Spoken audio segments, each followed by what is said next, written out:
What's up, DBs? Coach Felipe here, and for this week's video, we're just gonna have some time to break down and go over Cameron Sutton's technique, just from different standpoints, right? Different coverages. There's a couple plays here just from the matchup between him and Mike Evans specifically. So all these reps are gonna be against Mike Evans, who is the Bucks' probably best receiver, right? Number one receiver. Cameron Sutton spent a lot of time on him that game.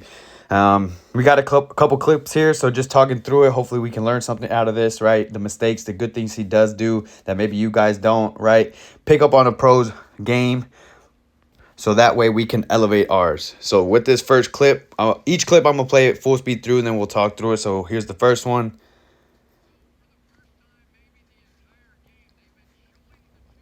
So initially, I think he does a great job with the feet, right? Pad level is good. Everything's smooth. Now, the biggest thing here, we want to get more of an angle in this, right? We're getting in a soft press look, bailing out, giving us that room. But you're going to see how he goes straight back. Now, why is this not a problem, right? But why should I make it harder on this receiver? Because I want to force him where to my help, right? And I do that with my feet, right? Just kick at a 45-degree angle rather than upfield. Because, again, if I can widen him, I start disrupting the timing between him and the quarterback and avoid him going in a straight line, right? A receiver wants that straight path. It's the quickest path. So anything we can do to disrupt that path, we want to do. But initially, good job with the feet. We just got to get more at a 45-degree angle to force him naturally with our feet towards the sideline here. Does a great job getting in phase, shooting the arm to the shoulder. And I think here is kind of where he gets himself in trouble. I like the hand fighting initially, but you're going to see here Mike Evans, good receiver, right? They're going to do anything they can to get separation. We get that extension when we're in this man turn. We got to stay locked on chest to chest. We got to continue to squeeze, right? That's the best position for us to be in this situation. Squeeze, get my chest on his chest, squeeze him towards the sideline. So naturally, he is drifting out there. He has less time and less of a window to come back in.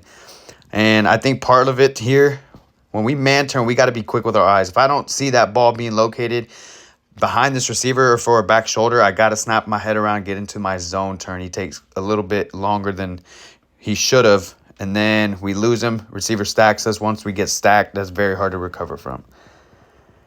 Next rep here, we lose him again. So at the top of the route, I mean, you see it right here. We get turned up. He's showing zone here. It's a man look, so I like the disguise, right? As DBs, I think it is important that we give receivers different looks so that way they don't pick up on our progression and kind of the intent we have with our coverages. Change it up. So good job with that. Now here, good getting to that cutoff angle to get to his hip.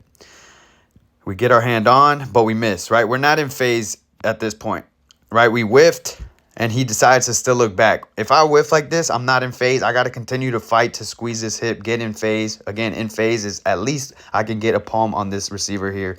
Ideally, I want to be hip to hip with him. But nonetheless, he whiffs, decides to look back. The moment we look back, and I still honestly don't know where Mike Evans is here, right? I have a general understanding where he might be, but the moment I turn back here, he could have already drifted, right? He could have broke out. We don't know at this point because we're not in phase and our eyes are looking backwards. So disciplined eyes is going to be huge always in coverage as a DB. So Sutton definitely has to fix that, right? We lose track of the receiver. Mike Evans breaks it off. Easy completion for him and Baker. Now we get a rep that he wins here. Off man.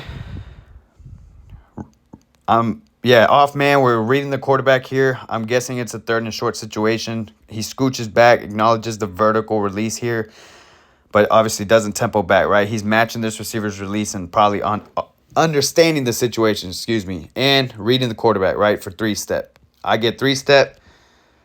I can commit. Boom. Go downhill, not work flat and round it off. Does a great job planting downhill off that right foot here. Get the proper angle and finish the play in there. The good off-man rep there by Sutton. Another off-man look. Offer zone. Looks like a zone. Nonetheless, we get in our pedal, right? Red zone situation. Now, the biggest thing in the red zone that I see from the get right here is he continues to work towards the back of the end zone here, right? We got to understand in the red zone, there's only so much field that they have in order to use, right? They can't go past the end line. So with that in mind, as a DB, once I'm starting to approach that goal line, I can almost tempo down just a little bit, right? Because the moment I keep going upfield with speed is the moment I give this guy more running room, which ideally, when the receivers break in the red zone, is probably going to happen anywhere from the goal line, near the goal line, maybe slightly into the end zone here. Everything's going to happen because they got it shorter, because they got some limited space to work with here. I do like how he doesn't bite on this little rocker step outside. It's not really that good of a bait step here, right? Mike Evans probably could have gave a little more. But nonetheless, we're patient here, staying vertical. But yeah, if we can tempo down, knowing where we're at here, I'm going to give him a little less room. And I fall just inches behind to make this play. And that's the game of inches, right? We hear it all the time. Every inch matters here. I know that's me being more nitpicky, right? It's hard to tell where we're at. But again, if we can get our bodies familiar with where we're at pre-snap, that should help us in this specific scenario here for Sutton and give us an opportunity to make that play.